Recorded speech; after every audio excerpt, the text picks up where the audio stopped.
Assalamualaikum warahmatullahi wabarakatuh, teman-teman semuanya. Kembali lagi ke channel Santri Sakti. Teman-teman semuanya, tidur merupakan kenikmatan besar yang Allah SWT berikan kepada kita. Salah satu kenikmatan yang patut kita syukuri adalah tidur. Karena pada kenyataannya, kenapa kita sebut nikmat tidur ini luar biasa? Karena banyak orang yang stres, yang gara-gara tidak bisa tidur dia harus beli obat, dia harus berobat. Orang insomnia itu susah payah untuk mau tidur. Dan tidak sedikit juga kasus orang yang bunuh diri gara-gara tidak bisa tidur. Nah, teman-teman semuanya, tidur ini bukan hanya sekedar memejamkan mata di pembaringan, di kasur, bukan. Tapi bagaimana tidur ini bisa menjadi ibadah, bisa menjadi ladang pahala kalau kita kerjakan dan mengikuti contohnya Rasulullah SAW. Mulai dari sebelum tidur kita kibaskan alas kita, kemudian doanya, bangun tidur ada doanya juga. Semuanya kalau kita kerjakan, kita ikut sunnahnya Nabi dan dapat pahala dari Allah SWT. Dan teman-teman semuanya, selain kita akan ajarkan, di sini ada adab-adab tidur, kita akan kaitkan juga beberapa adab tidur yang sesuai dengan, yang selaras dengan ilmu kesehatan. Yang mana kalau kita kerjakan, sunnah Nabi kita dapatkan, tidur pun kita dapat kesehatannya, dapat efek sehatnya. Dan teman-teman semuanya, selain itu kita akan sebutkan mengenai fakta, mengenai eksperimen yang mengerikan yang terjadi di Perang Dunia Kedua, yaitu beberapa tawanan yang dia ini dijadikan eksperimen. Dia tidak ditidurkan, ketika ngantuk dikasih obat, disiram air dan sebagainya. Tidak boleh tidur selama kurang lebih 2 mingguan lebih, yang akhirnya menjadi sesuatu yang mengerikan bagi mereka. Seperti apa adab-adab tidur itu, kemudian kesehatannya bagaimana, dan seperti apa fakta eksperimen tadi, kita cek videonya. Setelah menjalankan kegiatan sejak pagi, tubuh juga butuh istirahat, dan istirahat terbaik adalah dengan tidur. Karena hampir seluruh organ tubuh jeda sejenak setelah digunakan untuk beragam aktivitas. Nah, bagaimana panduan tidur yang disarankan dalam Islam? Tidur adalah istirahat alami. Hal ini sesuai dengan firman Allah SWT di dalam Al-Quran, surat An-Naba ayat ke-9. وَجَعَلْنَا نَوْمَكُمْ ثُبَاتًا. Dan kami menjadikan tidurmu untuk istirahat.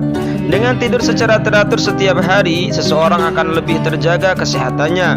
Orang yang tak pernah tidur dalam jangka waktu yang lama tentu akan jatuh sakit. Sedemikian pentinglah aktivitas tidur bagi manusia. Maka Al-Imam Ghazali rahmatullahi alaih memberikan nasihatnya tentang adab tidur sebagaimana termaktub dalam risalahnya berjudul Al-Adab Fid Din dalam Majmu' Rasail Al-Imam Al-Ghazali. Di antaranya beliau nukilkan adalah adab tidur, yakni bersuci sebelum tidur, tidur di atas sisi kanan, berzikir kepada Allah SWT, dan mematikan lampu sebelum tidur. Dari kutipan tersebut dapat kita uraikan adab-adab tidur sebagai berikut.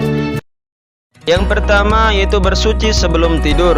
Siapapun yang hendak tidur sebaiknya memastikan diri bahwa anggota badannya telah bersih, baik dari kotoran-kotoran seperti tanah atau lumpur, sisa makanan dan sebagainya. Hal ini sangat baik apabila dilakukan dengan cara berwudu sekaligus untuk bersuci dari hadas kecil. Selain itu, dengan berwudu seseorang bisa tidur dengan kualitas lebih baik, seperti tidak merasa gatal-gatal pada anggota badan dan terhindar dari mimpi buruk, sehingga bisa istirahat dengan sempurna. Yang kedua yaitu tidur di atas sisi kanan. Maksudnya adalah sebaiknya seseorang berbaring cenderung miring ke kanan.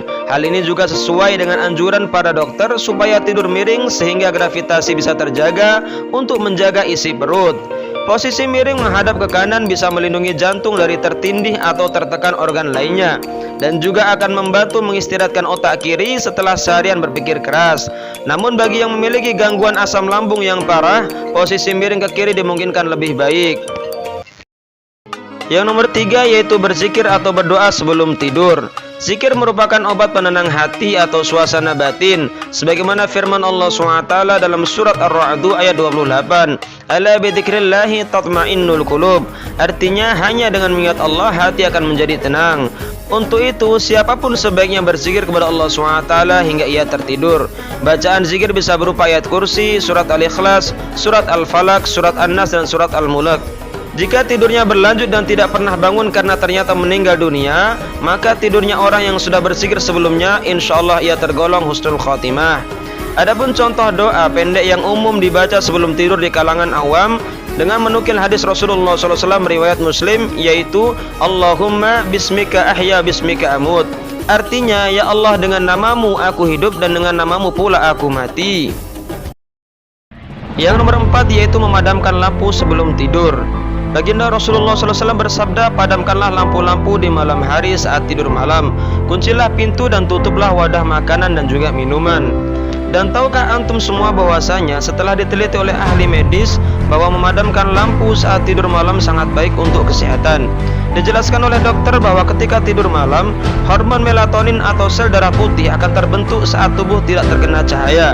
Maka dari itulah dari sisi kesehatan, mematikan lampu juga sangat dianjurkan. Eksperimen gila dan mengerikan dipaksa tidak tidur 30 hari. Dikutip dari Mystery of Universe, eksperimen tak tidur selama 30 hari dimulai oleh Rusia pada tahun 1940-an, di mana pada eksperimen ini terdapat 5 orang yang dianggap musuh negara oleh pemerintah Rusia dikurung dalam masing-masing ruangan dan diamati lewat kamera serta speaker pengintai. Hasil eksperimen tersebut pun sangat mengejutkan para peneliti, di mana perubahan manusia dari hari ke hari mengalami hal yang sangat mengerikan akibat tidak tidur. Kelima orang tadi diberikan obat setiap 3 jam sekali agar selalu terbangun. Tak hanya itu saja, mereka juga akan disiram dengan air dingin setiap 30 menit sekali untuk tetap terjaga dari rasa kantuk. Para peneliti menemukan hasil pengamatan dari hari ke hari, di mana di 4 hari pertama, para tahanan tadi mulai merasa trauma dengan masa lalu mereka dan cara berbicara pun tidak karuan. Sementara selang 1 hari berikutnya, para tahanan menjadi gila dan tak terkendali. Berikutnya pada hari ke-10, tahanan menjerit-jerit, berteriak dengan keras sehingga pita suara mereka pun putus. Pada hari ke-14, hal yang mengejutkan pun didapati oleh para peneliti, di mana para tahanan tersebut tidak memberikan respon apapun dari speaker pengintai.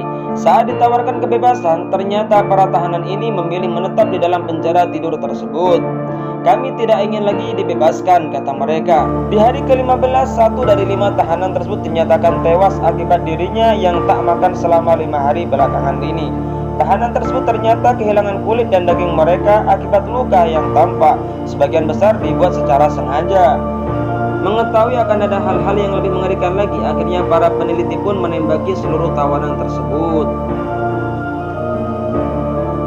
Teman-teman semuanya, yang kita lihat tadi sunnah-sunnahnya Nabi kita kerjakan semuanya, dan tidur adalah nikmat dari Allah SWT. Nggak usah kita eksperimen, nggak tidur, jangan. Itu adalah nikmat yang Allah SWT berikan. Kita ambil, kita gunakan sebaik-baiknya, dan jangan lupa kita ikut sunnahnya Rasulullah SAW biar dapat pahala. Semoga bermanfaat. Jazakumullahu khairan katsira.